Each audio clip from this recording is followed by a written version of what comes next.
एक बार गौतम बुद्ध के पास मौलुकपुत्र नामक बहुत ही प्रसिद्ध एक ब्राह्मण आया।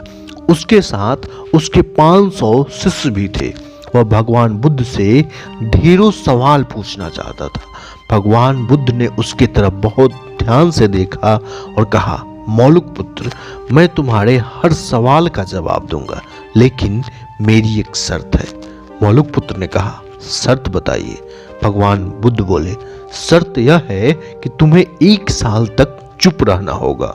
उसके बाद मैं तुम्हारे सारे प्रश्नों का उत्तर दूंगा। बुद्ध की यह बात सुनकर वहां मौजूद एक शिष्य, जिसका नाम शनिपुत्र था, ठहाका मारकर हंसने लगा। यह देखकर मौलुकपुत्र को बहुत आश्चर्य हुआ। उसने बुद्ध के उस शिष्य से हंसने का कारण पूछा तो शनिपुत्र ने कहा, मैं भी तुम्हारी तरह कुछ सालों पहले ऐसे ही कई सारे सवाल लेकर आया था। मेरे साथ तो 5000 शिष्य थे और मैं तुमसे भी बड़ा ब्राह्मण था।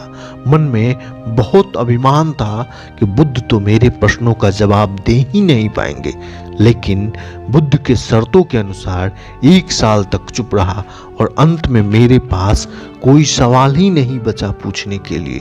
इस पर बुद्ध ने मौलुकपुत्र से कहा, मैं अपने वचन का पक्का हूँ। साल भर बाद मैं तुम्हारे प्रश्नों का उत्तर जरूर दूंगा। मौलुकपुत्र ध्यान में लग गया। वह साल भर तक ध्यान मग्न रहा। 1 साल बीत जाने के बाद भगवान बुद्ध उससे अपना प्रश्न पूछने के लिए कहा। तब मौलुकपुत्र हंसने लगा और बोला, शनिपुत्र सही कह रहा था। अब मेरे पास पूछने के लिए कुछ है ही नहीं। साल भर ध्यान मग्न रहने के बाद मेरे सवालों का जवाब खुद ब खुद मिल गया है। इस पर भगवान बुद्ध ने कहा, अगर हम मन में सच्चे नहीं हैं तो बहुत सारी समस्याएं और प्रश्न होते हैं। यह सब हमारे झूठ से पैदा होते हैं, जैसे कि हमारे सपने नींद से पैदा होते हैं। मन की अशांत अवस्था में प्रश्न होते हैं और शांत अवस्था में जवाब मिल जाता है। मन में जब प्रश्न होते हैं तब वह उत्तर ग्रहण नहीं कर पाता है। मौन हमें मन की ऐसी अवस्था प्रदान कराता है जहां हर प्रश्न का उत्तर मिल जाता है।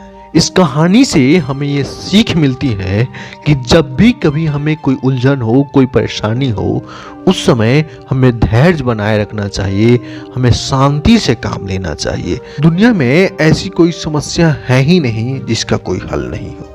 इसलिए जब कभी भी आपको लगने लगे कि अब मेरे पास बहुत सारी समस्याएं हैं, इसका कोई हल नहीं है, उस समय आप धैर्य बनाए रखिए और थोड़ा शांत मन से सोचिए।